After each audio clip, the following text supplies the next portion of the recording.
Hi gang, Rob here. It is the evening of 3 January 2016 and I'm bringing you tonight from the Sharpening bench video, sort of a mini review of a knife I've sort of been waiting with bated breath to get in hand. It seems over the last year or so I've developed a little bit of a romance with South African knife makers named Andre. This from the De Villers variety of South African Andres. Yeah, Andre De Villers, AdV Tactical.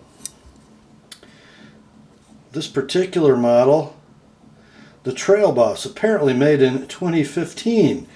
And I've sort of kept Mr. De Villers' work at arm's length. I guess he gained quite a bit of recognition over the last year or two with his Butcher models, both full-size, the Tack Butcher and the Mini Butcher, which have sort of this handle with a cleaver-type Wharncliffe sheep's foot blade. Not a blade style in a tactical folder that really does it for me. And when I heard about this guy, I was kind of excited. This is called the TrailBoss, as you just read. The difference between this and the Butcher is that a gorgeous, broad, I mean like 1.5 inch broad, graceful drop point blade, beautifully ground with perfect distal and bevel tapers, terminating in a cutting edge well over 4 inches if you measured it along its arc, in nearly perfect thickness consistency wise, tip to hilt. A tremendous slicer, the inclusive angle of the main bevel 6.6 degrees, coming down from 180 thousandths thick stock of S35 VN steel. What more could you ask for, guys, in a blade for all-purpose use? It's a slicer, it's a chopper with its 7.6 ounce total weight. It's strong, plenty of spine thickness all the way to the tip if you needed to press it into some kind of a prying function. The blade, I think, very reminiscent of the Lion Steel SR1 series, perhaps better ground than the SRs, if that's possible. Beautiful blade, just beautiful. The handle is full 6AL 4V titanium, both sides, with this gorgeous sort of arrow feather milling, and it's in sort of a tritone finish. We have sort of blasted and what appear to be kind of acid washed recesses in the milling, with satin flats, the satin running longitudinally to the knife. That finish is mimicked on the milled 3D pocket clip. And then the spine of the handle, around the butt and the underside of the handle are all nicely polished. Not a mirror polish, but definitely a finer polish than the satin that we see on the sides of the handles. There you go, you can get a pretty good view of that. Titanium backspacer, gear pattern protruding into a glass breaker / skull crusher. Let's see what that does for the balance of this dude. It's perfect right in the finger groove. Andre bills this as a mid-tech knife made in small batches. I don't know whether he does them in his shop in small batches. And what he means by mid-tech is that handles and blades are made separately. They're not individually made and fitted for each other. He is using a modern steel inserted lock bar, and you can see there is an over travel stop integral to the insert. So we've got a lock interface that's stainless steel on stainless steel, which yields actually a pretty perfect amount of Chris Reeve-like silent hydraulic feeling lock stick. I mean, it's really, really nice. Just enough to let you know it's there. Lock engagement, maybe a little on the scant side from where I'd like to see it. It's maybe 20-25%. But with a nice 180 thousandths wide blade tang, we can use a nice gentle angle on that blade tang for lock interface. A little chance of it slipping off to the side, I think. So other dimensions, we have a 3 7/8 inch long blade, tip to handle. The handle is 5 1/8 inches long, giving us an overall length of 9 inches. The handle thickness is barely over ½ inch. I think it's listed at like 513 thousandths. So not super beefy. It is heavy, nearly ½ an ounce or ½ a pound at 7.6 ounces. But it wears it well, and I think it's due to that perfect balance point. And guys, you might look at this knife and see it on my channel and think he's going to kill this knife. He hates overbuilt folders. Yeah, I do. And this, I gotta be honest, does not hit my eye and think, man, I have to have one of those. If I didn't see the handle, it would. But, not my style. But, you know what? Aesthetics aren't everything. And I can see how guys would look at this knife and think, man, that's a cool looking knife. In fact, it's kind of grown on me, and here's why. Because you put this thing in hand, and unlike many modern mid-tech overbuilt folders, this thing is a dream in the hand. A dream in the hand. In a saber grip, everything is right where you want it to be. One finger groove, and then the rest of the handle lets your fingers need to be wherever they want to be, and the pommel kicks around to anchor that pinky perfectly. If we go to the One All's Pub Samurai overhand pinch grip, I can come forward with my middle finger sort of in the groove and pinch grip it in a forward fashion. It's super comfortable for fine detailed work with a lot of power. Or I can back up, where my hand would be almost in that saber grip, and I still get a nice comfortable pinch grip. Not quite as comfortable as this one. And a hammer grip, it is really nice. This transition almost forms a perfect palm swell. Before I nick this thing all up, I'm going to take off my wedding ring. Yeah. It's not a virgin, by the way, guys, if you're super concerned about that ring. It came to me with these sear scratches on the clip. It's had some use. This one belongs to my customer, Scott, one of my best and highest volume customers, and a great guy. Thank you, Scott, for sending this on for review. I know you're pretty excited about it, and I kind of am too. Let's see, how about in the draw cut grip? Again, everything hits you right where you want it to. You know what, let me try this in my right hand just to see. Clip. I am feeling the clip with my last two fingers. It is not, however, bothering me in any way, in any grip. And then if we go to the reverse grip, the handle almost a little long to wrap the thumb, but it can be done. And even though we have a glass breaker, a protruding backspacer, it's not terribly uncomfortable to do that. It's a little short for this grip, I think. Frankly, a flush backspacer would make the knife much better in this grip. Just saying. Deployment is via either flipper, sorry, it's better than that, flipper, or thumb disc. And to use the thumb disc, if you're going to sweep deploy it, it doesn't really matter where your hand is. If you're going to flick it, you got to back up quite a bit, because look where the flipper is in relation to my index finger. You got to back up a little bit and kind of Get that index finger out of the way. I'm not sure it really needs that.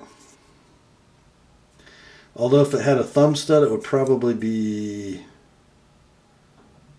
worse maybe, because you'd have to mount that stud a little farther forward or backward if you're looking at the blade open.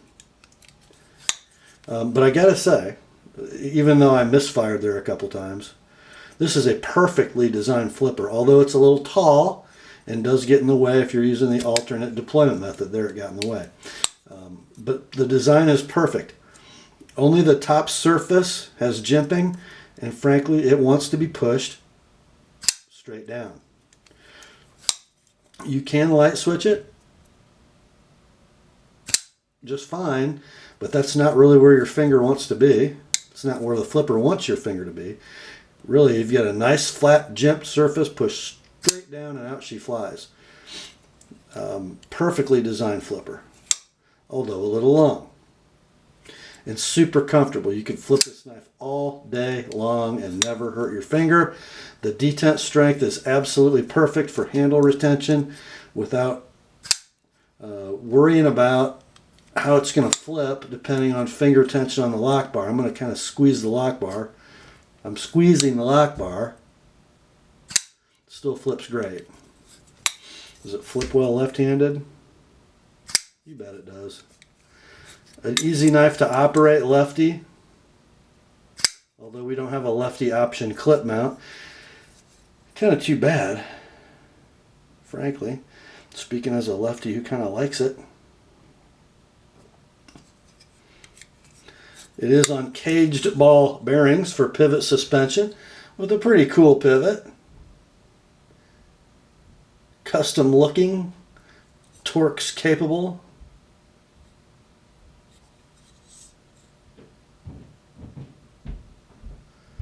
Pretty neat. The clip is built as an improvement over previous DeViller's work. He likes to use spring stock clips. I haven't had one in hand, but I bet they work better than this one does. It's not horrible. It's not super strong on tension. In fact, as it sits, it's not quite touching the frame. But I do find the ramp for your pocket material going in to be a little abrupt, and it takes some fishing around to insert this one-handed. You kind of got to jiggle it and wiggle it a little bit to get it over the pocket seam of a pair of blue jeans. But $440 mid-tech, I guess it's obligatory to have a milled billet titanium pocket clip, even if they don't work as well as some other pocket clips. And they usually don't, just so you know. In fact, this here $80 Benchmade Griptilian has a clip that works better. But that's not why we buy $440 mid-techs, is it? So how did this steel react when sharpening? I would say just from my burr formation and my lower grits that it is S35VN a little bit to the top of the scale, so maybe 60 and a half. That is completely an unscientific estimate based on feel and appearance of a burr kicked up by my 120 grit diamond plate that I use for reprofiling. It took a nice highly polished edge and a pretty keen cutting edge, I gotta tell you.